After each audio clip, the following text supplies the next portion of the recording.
Another episode of Witty CFB. Your host Rob Sheply here. Once again, we have our good friend Preston from Trash Talk Tailgate to talk about James Franklin recently getting hired at Virginia Tech last night. And, Preston, we talked about this a couple weeks ago in terms of what direction they would go in. And obviously they got their man, James Franklin. And, obviously this is going to shake up the entire ACC. But, kudos Virginia Tech for getting this hire right. I know both of us feel pretty strongly this is a home run hire. And, what are your general thoughts on the hire itself, what their possible ceiling could be, and also too, how does this impact the ACC as a whole? I know it's a loaded question, but when James Franklin was fired by Penn State, I said two things. I said, first of all, wherever James Franklin ultimately ends up, I'm going to be more excited for that program than I am for whoever Penn State ultimately hires. And then I also said that Virginia Tech needs to do everything they possibly can, bend over backwards, to get James Franklin in Blacksburg. And it was a long roller coaster of a month. It was very emotional. It was bad. But we ultimately got him, and he just checks all of the boxes. Virginia Tech has not been nationally relevant in over a decade. Our last 10-win season was in 2016, the first year of Justin Fuente, who won a lot with Frank Beamer's old players. And the more Fuente was there, the worse and worse we got. And a lot of that is because we just stopped investing. We stopped spending football. We said, hey, this thing that's made us really, really great and has made us like a national relevant program, let's stop investing in it. Just for whatever reason, let's just see what happens. And then we were shocked when it turned out to be a fucking dumpster fire. But that's first of all. James Franklin, everywhere he's been, he rebuilds programs. He rebuilt Vandy, and their success is still largely because of the foundation he laid when he was at Vanderbilt. Then he went to Penn State, and they were suffering from the Jerry Sandusky scandal and the sanctions that were there. And he rebuilt them and modernized that program while they were busy kicking and screaming because they didn't want to modernize it. And all he did was he won 9 games twice at Vanderbilt. That had never been done in program history. And then he won 10 or more games 6 different times, 11 or more games 5 different times at Penn State. But they thought he wasn't good enough. And at Virginia Tech, our legend, Frank Beamer, like he didn't win big games. Like he was, I think, 2-24 against AP top 5 teams in his career. We built him a statue because all he did was win 10 or 11 games every single year. He competed for the ACC. We went to the Orange Bowl, and we'd sometimes win the Orange Bowl. And that was very, very successful. And that's what Virginia Tech, our fan base, has been starving for, that level of success again.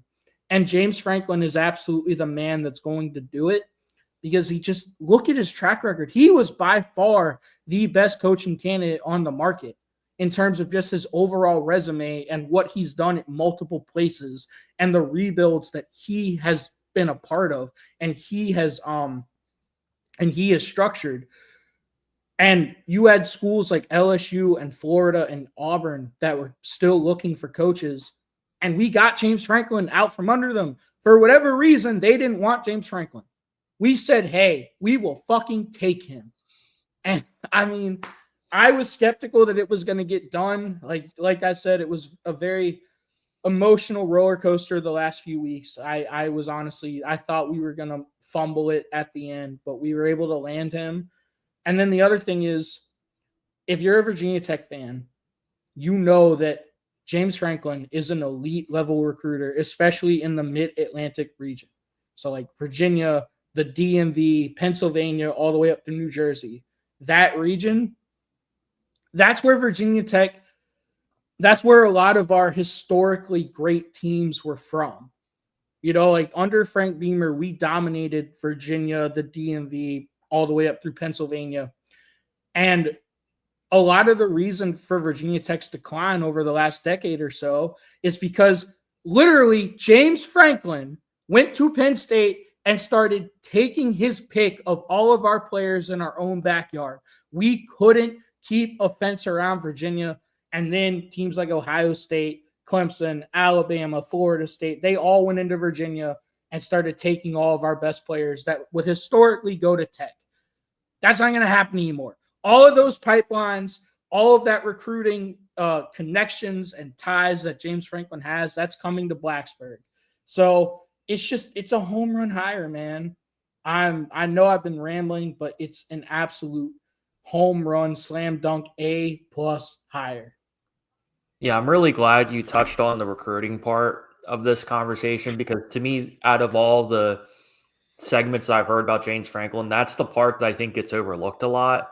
Because, outside of Vanderbilt too, he was also an assistant at Maryland with two different stints too.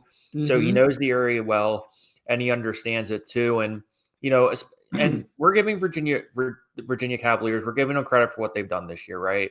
Tony Elliott has, bounced through a lot of adversity, but there's definitely a big opportunity just for Virginia Tech just to be able to take over just the state of Virginia itself too, not just, the Marylands and the Pennsylvanias and New Jerseys of the world. So I'm glad you brought that up. And the other thing I'll mention too real quick is, look at Penn State's recruiting class for 2026 right now. Because as soon as people found out that James Franklin was fired, about 80% of that class decommitted. And that's do you want the exact number?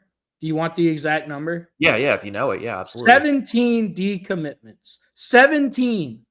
That is more than Florida, LSU, and Auburn combined.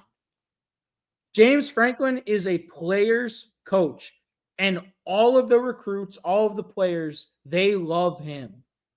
And that's just another reason why this is such a great hire, because he is a relationship-based coach, and he loves his players. They love him, and he's a great recruiter. It's why he's such a great recruiter, especially in the Mid-Atlantic region. And all of those kids, they're now going to be very, very interested in Virginia Tech, if not just outright follow him to Virginia Tech. So it's awesome. Yeah.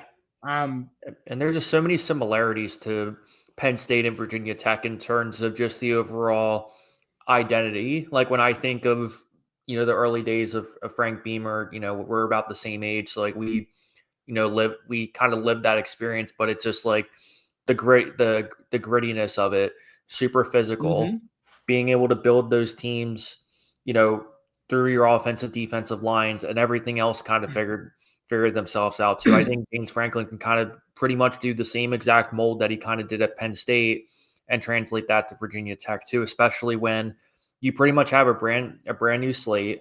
You play at Lane Stadium, which is one of the most awesome atmospheres in the entire country. And you have a wide open ACC too, especially since Clemson's really the most consistent team. We're not taking any away from Clemson here, but there's a really good opportunity for Virginia Tech to hit the ground running. It's wide open. And to your point about the similarities, like, I mean, I don't know if you've ever been to Happy Valley. I have. Yeah, it's in the middle of nowhere. It's in the middle of nowhere. And if you can recruit elite level athletes to Happy Valley consistently year over year, you can recruit anywhere. And so he's going to get elite level talent to Blacksburg. He's going to instantly raise our floor and our ceiling. And this is a fan base that has been starving for this. And if you're a Virginia Tech fan, I said this on the TTT today. If you're a Virginia Tech fan and you know a Penn State fan, go up to them and hug them and say thank you. Because their own delusional ass expectations ran him out of State College and ran him out of Penn State. And we said, thank you. Thank you so much. Because you know what? We don't have crazy ass expectations. He couldn't beat Ohio State consistently. Name me the team that can. Like, that's insane. Ohio State recruits at an elite top 3 level year after year. Penn State can't do that. Like James Franklin, he's a great recruiter, but he's not recruiting like at a top 3 level. I mean, and he just every single year being in a division with Michigan and Penn State, win 10 or 11 games, win the Fiesta Bowl, win the Rose Bowl, win the, just winning major bowl games, getting to major bowl games year after year. He was in the college football playoff semifinal just last year, a 2-minute drive away from going to the national championship game. And then you fire him after a bad, 3-game skid. It's just, to me, that's incredibly disrespectful. And Virginia Tech, we're not going to do that to him. If he wins 10 or 11 games a year, we're going to build him a statue. Because that is literally what Frank Beamer did. And he is our legend. He is the legend of Virginia Tech. So I just thank you, Penn State. Your delusional ass fan base. Thank you. Christmas came early for me this year. Yeah, because we even talked about this off camera. Because that's the first thing I said to you when I found out about this is Penn State is going to regret this. Because to me, I'll say this again. This feels like Nebraska. This feels like right after the Tom Osborne era. That's what it kind of feels like. It's just going to be a steady decline of just Penn State not being the elite program that we all kind of vote for. Because the rumors I've heard is that they're going after Bob Chesney over James Madison. And there's no way you can sit there and tell me that Bob Chesney is not great compared to James Franklin. They've struck out on basically all of their top candidates because obviously their first call was Cignetti. As soon as Franklin was fired, Cignetti signs a huge extension to stay at Indiana. Then they go after Matt Rule, who's a Penn State alum. He signs an extension to stay at Nebraska. And now they're apparently working on Jeff Brom. We'll see if he stays at Louisville. They wanted Mike Elko. I think he will too. They wanted Mike Elko. He stays at Texas A&M with a new extension. This process just seemed incredibly irrational and impulsive. You're not going to get a more consistent, better coach than James Franklin. You're just not. And because you're not getting Kirby Smart, you're not getting Ryan Day, you're not getting any of those guys that I just mentioned. You are going to get an objectively worse coach. Maybe his ceiling is higher, but the floor is definitely not. I don't know. I think Penn State's going to absolutely regret this. So here's the thing. I have a question for you. Yeah. Just, we've talked about the similarities and the geography, regionality between Virginia Tech and Penn State. They're probably the two most prominent college football programs in that mid-Atlantic recruiting area. If you would have told Pat Kraft, the Penn State athletic director, that James Franklin was going to get hired at Virginia Tech, do you think he fires him? Yeah, I don't think so. I don't think he's sitting there and saying, "Oh, Virginia Tech's gonna take James Franklin. All of a sudden we got to keep him now." I don't know, man. I think for the thing about Virginia Tech as a whole is I think a lot of younger fans, for example, don't understand how good of a position that James Franklin's in right now. Because I think a lot of people, like your average college football fan, is kind of saying, "Oh, Virginia Tech has been mediocre for the past decade." Who cares? But when you really kind of conceptualize how great they are in terms of an academic school, in terms of the geography, in terms of the culture, in terms of the history and everything like that, I think that's like kind of the piece of the puzzle that I think definitely gets overlooked a lot of the time. But I think they would have done it even if they found out about Virginia Tech. Personally, I think they had their mindset on it because I think they thought they were going to get Rule or Cignetti. It's just a dumb process. It's not smart. And I think they're going to regret it. Because look, man, if you don't think James Franklin is going to be motivated as hell to stick it to Penn State in every single way he possibly can, 100%. He's already gutted that recruiting class. That class is falling apart. And a lot of those guys are probably going to follow him to Tech. So I don't know, man. I think Penn State fans kind of got it twisted. They thought that it was the program that was getting all those kids to go to Penn State. It was James Franklin. Because another thing is too, I think this is the last thing I'll mention too, and you could elaborate on this too. But to me, what this hire signifies the most is Virginia Tech actually gives a shit about football now. Absolutely. Because if you think about, for example, James, we're speculating how much James Franklin and Brett Pry, keep in touch or whatever. But you would have to imagine that if James Franklin was walking into a dumpster fire, there's no way he would do that. So I think whether he had a conversation with him or not, that's debatable. But I think he had to look into that situation, or perhaps had a conversation with him and said, "Hey, do I think the athletic director Babcock can be an idiot sometimes? 100%.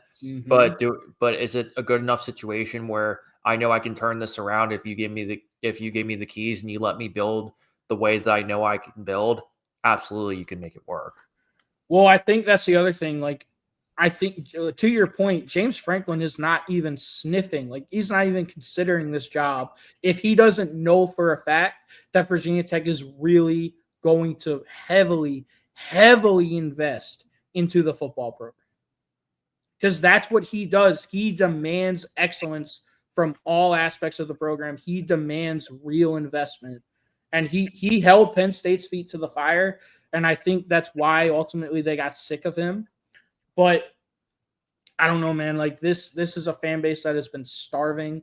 You want to hear a fun fact? Yeah, go for it. Do you know what Frank Beamer's winning percentage was at Virginia Tech? I gotta imagine it's above 750. No, you're close, but it was 0.65. I mean, that's still pretty good. I mean, that's still pretty good. Anything above anything that starts with a 6 is pretty great. I mean, yeah. But do you know what James Franklin's career winning percentage is? Keep in mind, he's been in the SEC and in the Big Ten. Combined, maybe that's closer to the 7.5 that I'm thinking of. It's 0.680. So Frank Beamer had a 66% winning percentage. James Franklin has a 68% winning percentage. This is us hiring the modern version of Frank Beamer, who's just a much better recruiter and who has elite recruiting ties to our area that's going to completely change the floor and the ceiling of this program. And I'm so excited. I said this today too. This isn't the biggest hire in Virginia Tech football history. That was obviously Frank Beamer, because he built the program into what it was when we were nationally relevant, when we were playing Florida State for a national championship. But this was the most important hire in Virginia Tech football history, because we risked losing everything Beamer built. Because if we got this hire wrong, if it was just another dud, 3 straight duds in a row, Justin Fuente, Brent Pry, who I love Brent Pry as a person, right? But he wasn't cut out to be a head coach. We had to get this right, because otherwise we were going to be relegated to a Group of 5 school when conference realignment ultimately happens again and shifts again.